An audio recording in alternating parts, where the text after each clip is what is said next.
Hi guys, Tiff here from LuxLifeRealty.com. I am a realtor with Fergadini Properties out in Wolcott, Connecticut. I have been in the real estate field for about 13 years in various aspects. I've done residential, commercial, property management, acquisition, some development stuff for different municipalities. So my goal today is I have a lot of clients that come to me and potential clients that ask the question, how do I get started in buying a home? So I'm gonna try to explain this in the easiest and most concise way possible. Obviously, everyone's situation is gonna be a little bit different dependent on a variety of things, credit, your employment, your business, profitability, so on and so forth. And every lender has, different ways that they underwrite the loan. And there's a lot of different loan programs. So this is just going to be a general overview of how you can buy your first house. So the first thing that you really need to understand is that, your credit is going to play a major impact on your approval. So you want to go ahead and get on Experian.com and sign up for their 30-day free trial. So once you get to the site, and then make sure, you're going to have to put your credit card information in, but make sure you just cancel before the 30 days. The goal of getting on Experian is going to be to pull all three of your FICO scores as well as all three of your credit reports. So that's very important because you want to make sure that you're checking for accuracy, most importantly, and any inconsistencies, anything on there that could be old, could be deleted, disputed, collections items, all kinds of stuff can be on your credit. And you may not, or you may be aware of that, but there are ways to, fix your credit. And I don't want people to get in this mindset that like, oh, I have bad credit, I can't fix it, I'm never going to be able to buy a house. You have to put yourself in a positive mindset and then make, an action plan of how you can get the steps towards your goal of home ownership. Or if you're already a homeowner, how you can, make sure that you have enough to invest in a property. All this, your mindset plays a big part in everything. And I'm really big on that with everything that I do. So once you have I know I got off topic a little bit, but I just wanted to really stress your mindset is going to make or break whether you are able to actually become a homeowner either now or in the future. You may not be ready. When I bought my first house, I had good credit but I used to deal in cash a lot. So cash was not good. So I had to prove that I was paying, all my bills. And of course, nobody taught me this. Nobody tells you this when you go to buy a house, that cash isn't good. Especially in today's times, you don't think all right, cash is great, but you want to make sure that you're paying all your bills for at least 12 months and that there's a record of that as well as no late payments.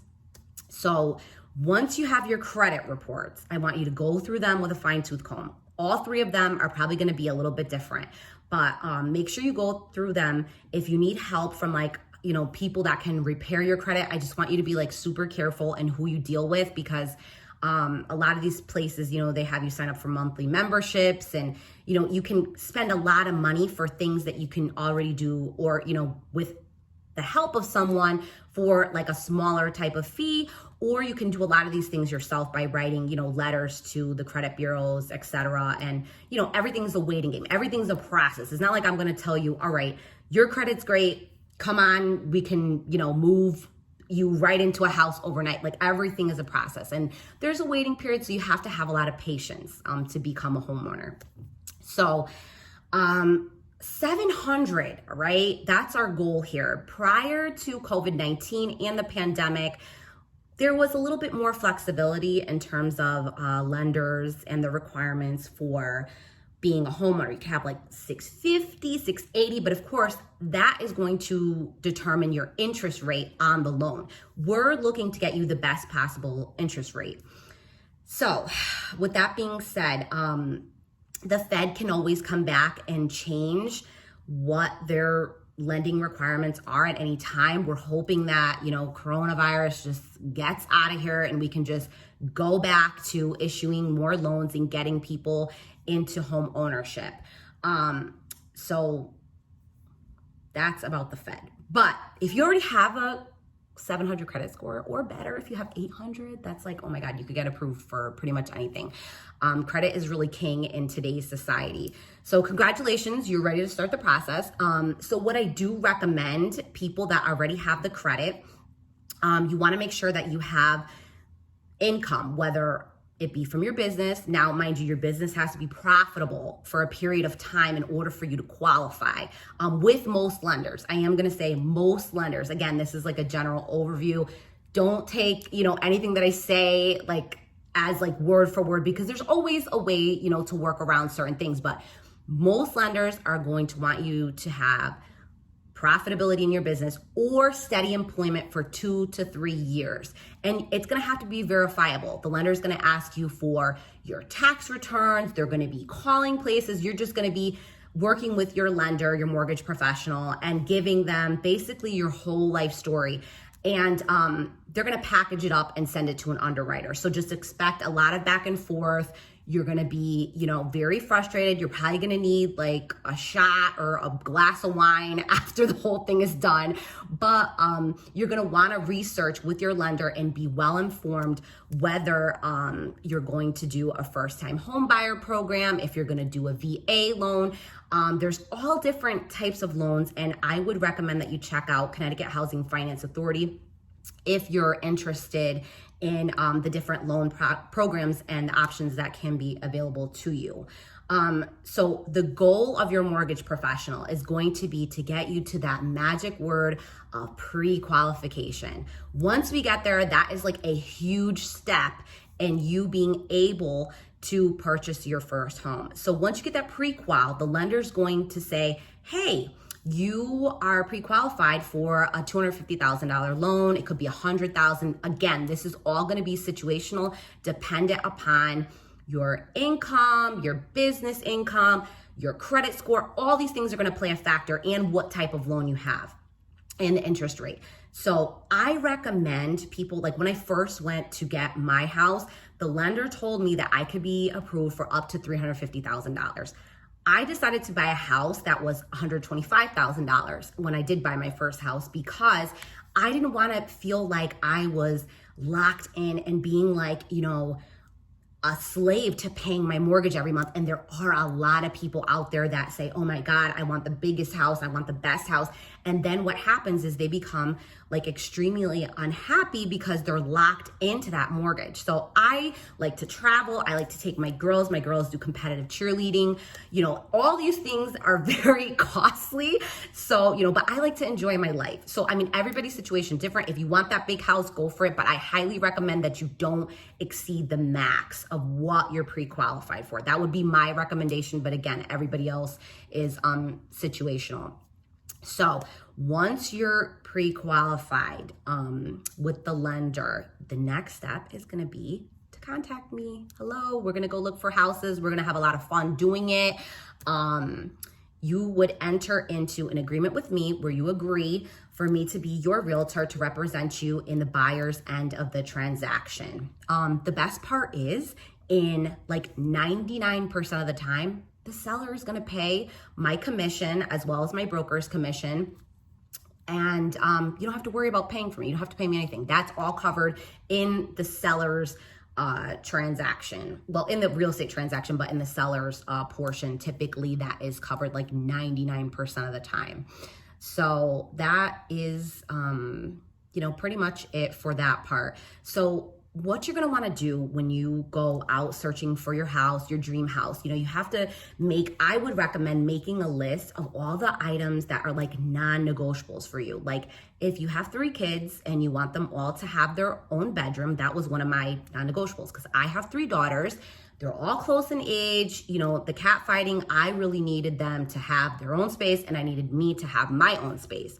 So what I did was I wanted a 4-bedroom house, or something that I could turn into a 4-bedroom, because, every house that you look at is going to be different on the market. There's no 2 houses that are exactly the same. And there's no 2 pieces of property that are the same. It's all about, what you're willing to negotiate a little bit with and what you're willing not to negotiate with. So you want to like really have a clear list of items that are like non-negotiables: bedroom size, neighborhood, the cost of the house overall. You really want to take that into consideration. And really, as your realtor, I can help you look at, the market in the overall area. I've been in the acquisitions for a while, so I'm very familiar with home values, land values, all types of different stuff. And I have access to a lot of the information. So we can definitely help you with determining how much a house is really worth, because are a lot of sellers out there, right? That they want the best money. They think their house is the best house ever, and they're not really realistic. They might be asking for over an amount, and then we can, negotiate your deal down with them to get you the best, price on your mortgage and the overall price of the house in general. And, your house is a moneymaker. It's an asset to you. The more, you pay off the loan, the more, money you have invested in your home, and that's a good thing. So, there's not really, I would suggest, there's a lot of people out there that are like, big do-it-yourselfers. They want to go out and do everything. You really need to use a real estate agent if you want to ensure that all of the money that you're spending is protected and that you're signing, proper contracts and everything. Some people just like to use attorneys. I would recommend, of course, that you use a realtor, even if it's not me. Just, there's a ton of realtors out there that are great, that are really willing to work with you. So you really want to just be careful with that. So as your realtor, I would be sending you listings probably on a daily basis. We would be in communication either via text, email, phone call, whatever works for you, so that we can keep in contact about what kind of house you want. We're going to look at a lot of houses. There's going to be, houses that you, as soon as you walk in the door, you're going to say, heck no, get me out of here. This is not the one, and so I always tell people to keep an open mind. You might be, a lot of times with a buyer will enter into a home and maybe, it's not decorated so nicely. You don't like the paint color. But what I tell people to focus on is focus on the square footage, focus on the outside of the house, focus on the mechanical, the roofing, all the HVAC stuff that comes in a house. We really want to make sure that it has a good foundation, that there's not any, cracks anywhere or any like major issues that could be a cause for concern, no leaks, things like that. Cosmetic stuff we can totally take care of after. So I always tell people, just keep an open mind, especially with your realtor. But, obviously it's your choice at the end of the day. So you have to be comfortable and happy. Our goal is to make you happy with your transaction and happy with what you purchased. So, with the pandemic too, I know I have a lot of people asking me like, hey, how can I get in to see a house? Sellers are leaning more towards 3D virtual tours. We have a lot of open houses. I actually attended an open house a couple weeks ago where we had multiple people, and then like we were all, with masks, and then we all got to enter that property. It was an investment property, but we got to enter in one at a time. So there's like a different way of doing business, but we can still get the job done. Most times we can still get you inside the property as long as, we plan. So I don't want you to worry about that. We can make sure that you check a house out thoroughly before you purchase it. Or if you're comfortable with 3D tours, that's fine too. That really gives you a good picture of like square footage. A lot of our tours, you can walk through, do different angles. You can look at the street. You can pretty much do anything with all the technology that's out there. So my advice for buyers, because there is a limited amount of listings that are on the market right now, we have a lot of properties that are going, and just like they're there one day, gone the next. Someone's put a deposit, sellers accepted an offer. We're not really seeing, weeks of going by where properties are not selling unless there's something wrong with the property. So you're gonna want to, if you fall in love with something, my advice is to act as quickly and make a decision at least within 24 hours, whether that is going to be the house for you. Also, when you're prepared to sign that contract and put your offer in, you're going to want to have an earnest money deposit of at minimum $1,000. This shows the seller that you are serious about the transaction. We're going to want to make sure that all of that is packaged together, goes right to the list agent, and I can do that for you.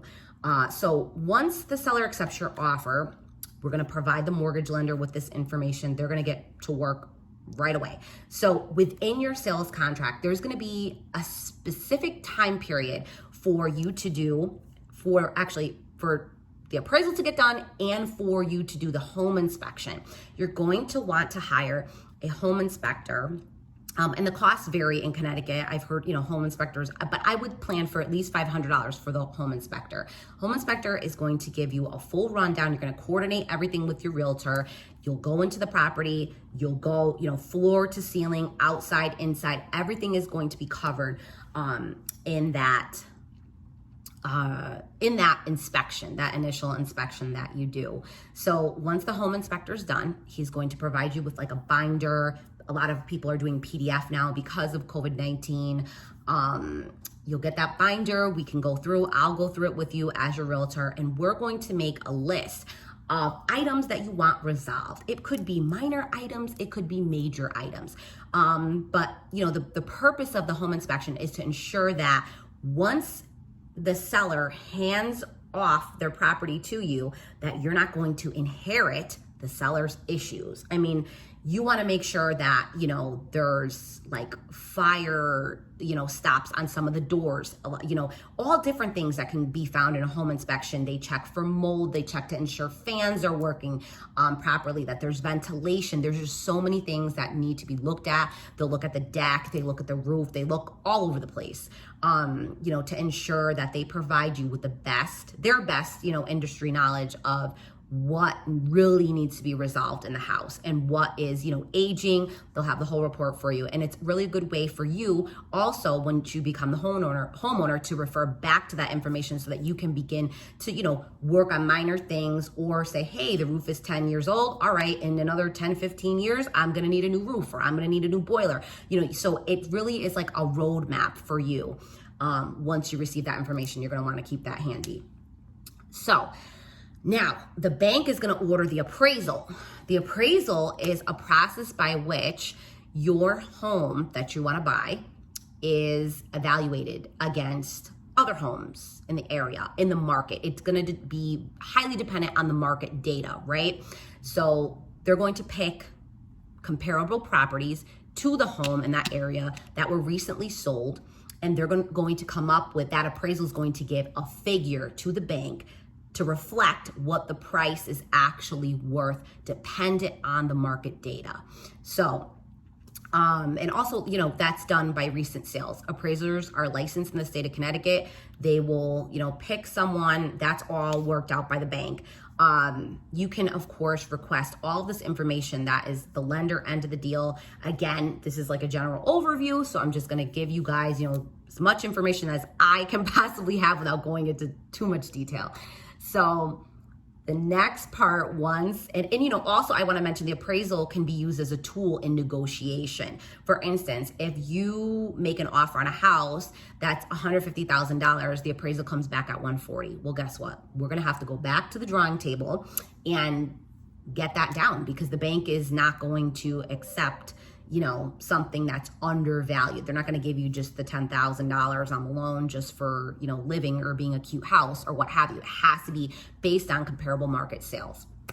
So I am going to highly recommend that you work with a trusted attorney. I can recommend several different attorneys that are great, that I've worked with in the past on different deals, from investment to first-time home buyer. And what the attorney is going to do is they're going to represent you as the buyer within the transaction. They're going to coordinate all of the necessary closing documentation for the day that you're going to close. Title searches, deed language, all that kind of stuff. Not my area of expertise, but I know enough about it. So they'll coordinate all that with you. The attorney's also going to provide you with a date that you're going to close the loan, or a tentative date to close the loan. They're going to work with me as the realtor. They're going to work with the lender to ensure that we coordinate the necessary documents so that you are ready to close on the date that they say you need to close. And so what's going to happen on the day that you close, either the day before or the day, it's kind of like weird now because of COVID-19, you're going to have the opportunity, and I will coordinate this with the attorney and the list agent and the seller, to walk through the property, and ensure that the repairs that you've negotiated with the seller from your real on behalf, that whole deal are done. So you'll be able, and if something's not done, the closing doesn't happen. They have to fix it.